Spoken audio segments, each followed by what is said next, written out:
Halo semuanya, kami dari kelompok 7 akan membahas tema tentang membumikan ketuhanan yang berkebudayaan beserta tantangannya. Di kelompok 7 ini ada Notrina Karolin dari Pendidikan Sejarah, ada Georgius dari BK, dan saya sendiri Veronica Ratna yang juga dari BK. Oke, kita mulai dari yang pertama. Yang pertama adalah pengertian dari ketuhanan yang berkebudayaan. Apa sih ketuhanan yang berkebudayaan itu? Pengertian ketuhanan yang berkebudayaan ialah kita sebagai manusia tetap memiliki agama, tetapi tidak meninggalkan kebudayaan kita yang sudah ada dari zaman dahulu. Karena seperti yang kita tahu bahwa kebudayaan itu sendiri sudah muncul jauh sebelum agama itu sendiri muncul.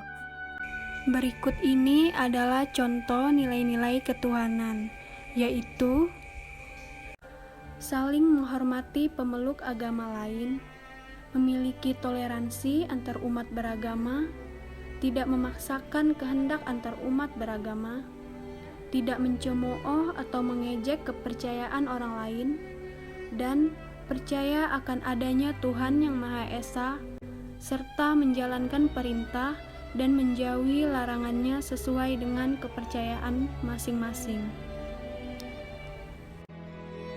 Asal mula muncul frasa ketuhanan yang berkebudayaan. Frasa ini muncul dalam pidato Soekarno pada 1 Juni 1945 di depan BPUPKI. Ia berkesempatan menyodorkan gagasan terkait dasar filsafat negara Indonesia atau filosofis Grundslag yang kemudian ia namai sendiri dengan nama Pancasila yang berarti 5 asas atau 5 dasar.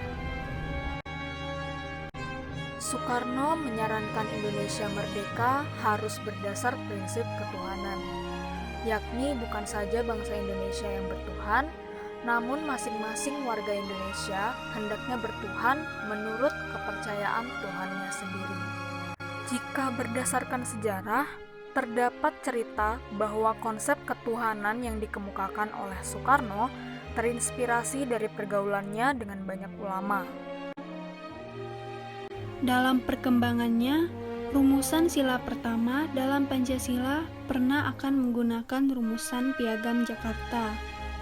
Hal itu menjadi tantangan dalam penerapan Pancasila, dan tantangan tersebut yaitu golongan minoritas yang menganggap itu sebagai diskriminasi terhadap golongan mereka.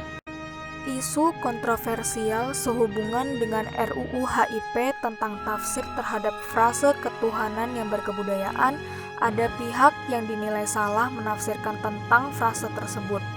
Kemudian menuduhnya dengan membuat opini seolah sila ketuhanan yang Maha Esa dihilangkan dari Pancasila dan diganti dengan ketuhanan yang berkebudayaan.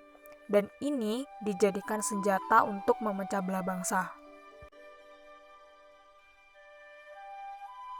Berikutnya, contoh dari membumikan ketuhanan yang berkebudayaan.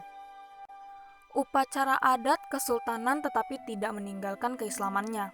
Hal-hal mistik yang ada dalam kesultanan tersebut merupakan budaya yang sudah mengakar sebelum masuknya agama. Tradisi kecil dalam Islam itu adanya wayang kulit. Wayang merupakan sebuah tradisi lokal di Jawa, di mana wayang tersebut terdapat unsur Islamnya untuk mengajarkan dan menyebarkan budaya Islam di Jawa.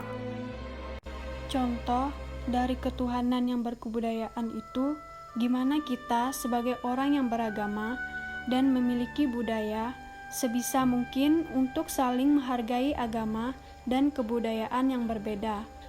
Karena prinsipnya Pancasila itu dibuat untuk menjadi dasar negara. Negara kita ini memiliki beragam agama dan budaya. Jadi, sebisa mungkin untuk kita membangun toleransi agar negara kita ini tidak terpecah belah dan mendukung orang yang beragama maupun orang yang tidak beragama.